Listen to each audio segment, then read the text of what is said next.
Hello and welcome to another edition of Yards of Happiness.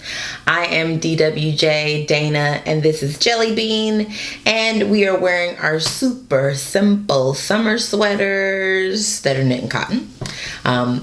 Anything that I talk about here, I will give you a link in the comment section below, in the description box, that'll take you to my blog so that you can find out more information about it. But I thought these were really great fun and I thought we would wear these today. In the background, you will see my Linus cardigan that I'm working on. I finished separating for the sleeves, so really I'm working on 10 inches of body, and it's a little slow going just because of time for me lately. I haven't had the train commuting time that I would normally get. I've been driving a lot into work, so I'm making slow progress, but it's really, really beautiful. And this is the Miss Babs Yowza in slate gray and mixed with the Knitting Color Ain't It Fun, that great rainbow in the fingering weight. I'm super excited about this. Brioche is kind of a nice calming and soothing thing that I can do, and since I'm just working on the body, it's great at the end of the day when my brain needs a little break to feel refreshed. And if you're wondering about my project bag, it's a Tanai Casey project bag. I'll also link to her Etsy shop too in the link that I provide. So lately I keep getting asked a lot of questions about sweater knitting and what I do to get a really good fit. And so I wanted to talk a little bit about that process and how I determine what sweater I'm going to make and what I do before I even start the sweater.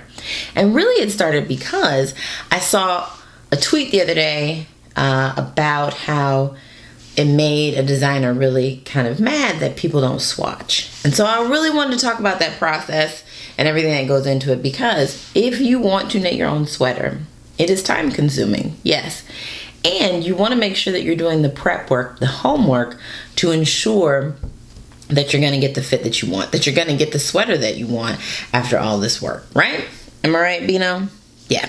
So a couple of things to consider and to think about.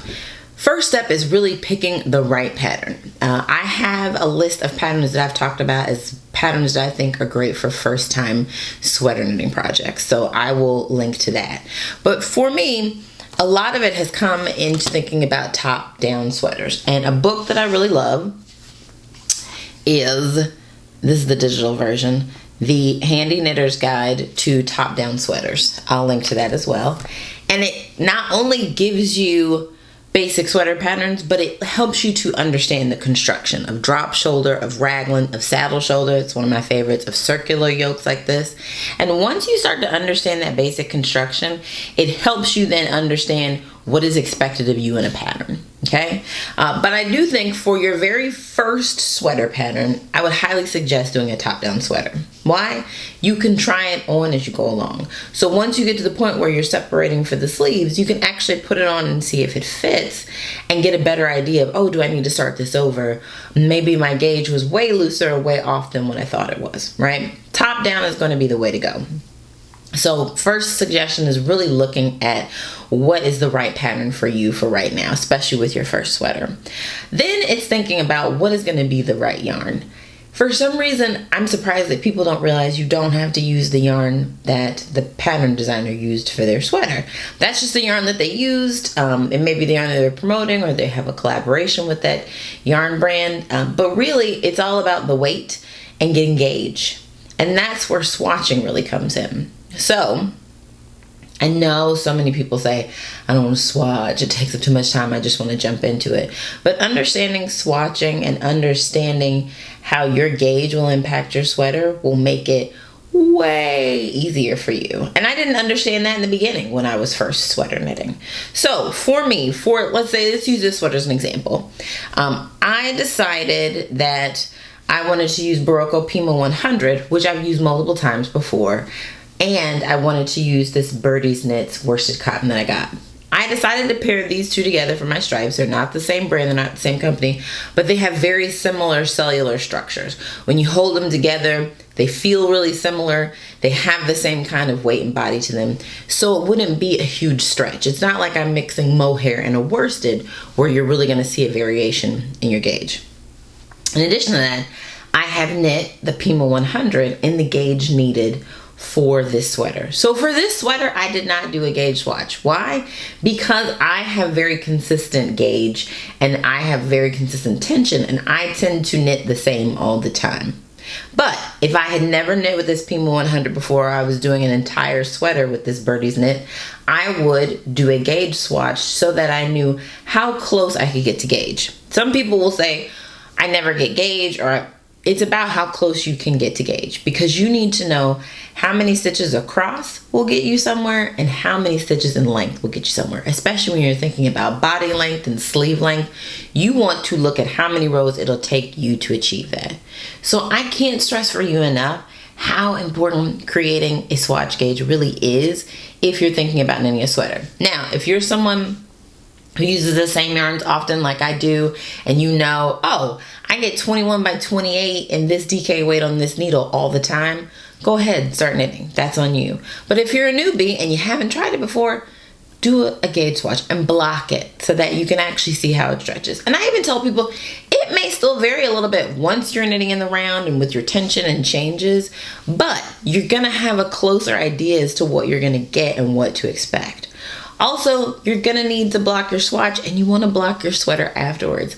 It helps to smooth out that yarn and really help you stretch out that project to the size that your project is meant to be. So many people tell me that they're often intimidated by blocking, and blocking really is that final finishing step to make it the project that you want. For this cotton sweater, I tossed it in the washing machine in one of those lingerie bags on a delicate cycle in cold water, and then I let it air dry in my basement. And I do that often with superwash yarns, and sometimes I'll soak something in my sink using soak wash, just so that I know if it's mohair or it's a non-superwash yarn. But all of those are steps and things that are a part of the process. I recently finished a sweater where a lot of people said, oh, I thought the fit was a little off. And I said, well, I knew once I blocked it that the fit was going to blossom. So blocking really is another step in that sweater knitting process that kind of gets you to achieve the finished product that you want. The other thing that you really need to consider, and I talked about this in another video before, is knowing your measurements. Ask a friend, someone to help you measure so that you know what your bust is, so that you know what the length is from your armpit down to your wrist, so that you can make sleeves that are the right length for you. I am short. I'm only 5'3". So often when a pattern says knit 15 inches of a sleeve, I don't do that because that would be halfway down my hand, okay? And that's the other thing that I think a lot of people need to consider, and they don't. Think of the pattern as your guide. No one says that you have to knit the sleeve for 16 inches if your arms aren't 16 inches long. Does that make sense? So stop thinking about the pattern as being an absolute stone, and think about it as a guide to get you to where you need to be. Also think about things in your pattern too. If it says knit for 28 rows because gauge was 21 by 28, but let's say you got 21 by 30, so you may want to knit 30 rows to get the length they're trying to achieve. That's where knowing your gauge for this project really becomes key and becomes helpful in the knitting process for you. It's all about learning. It's all about figuring out how something works, how something is going to help you achieve the best fit, the best sweater that you want to get, so that you can become more confident in your knitting. Things that I think about. I've knit with this Barocca Pima 100 before, and this is a custom sweater that I made. This is an idea that I had, and I wanted to be able to do a saddle shoulder and really play with sleeves and short rows. And you like that beanie? And you'll see the exact same shade of this blue-green, this teal color is the exact same shade that I use here. But because I've worked with Pima 100 multiple times, I knew the type of fabric that I was going to get. I already knew the gauge that I was going to get. And I knew how it was going to look once I put it all together. So all of these things are considerations when you're thinking about your first sweater. And it's okay to make mistakes because that's how we learn, right? I have dropped stitches on sleeves that I didn't see until I had finished blocking something. And then I had to figure out how to repair it. Or I have blocked something and realized, you know what, I forgot to take into account that it was going to stretch a little bit, and I've had to work back and take out some ribbing in a cuff. I have bound off and then said, you know what, I need a more elastic bind off on this. And I've taken that out too and redone a bind off just so that it can become a project that I really love and that I want to use. So, in a recap, I want you to think about picking the right pattern for you. If this is your first sweater that you're knitting, think about knitting something top down. I want you to think about the yarns that you're using. Use what works for you. Use what's in your budget. You don't have to use the yarn that the designer used. You really don't. Use whatever makes you happy, okay? And that's what also brings the joy. A lot of people said, oh, I can't believe you did a variegated yarn for the stripe, but I thought it would be fun, and it is. Make a swatch. Please make a swatch, especially if it's your first time knitting a sweater. I really suggest doing that to help you get a better idea of what the sweater is going to come out looking like. And then also know your measurements and know that the pattern is your guide, but it isn't set in stone. And it's okay to make changes and to switch things up a little bit. So I hope that helps. If you want to know some great first time sweaters, I'm definitely linking to that. And if you make a first time sweater and you're really successful, or you have mistakes, or whatever you do, share it with me. I want to see what you're doing. All right, hopefully I'll get to do another video with you guys soon. And thank you for watching. I really, really appreciate it.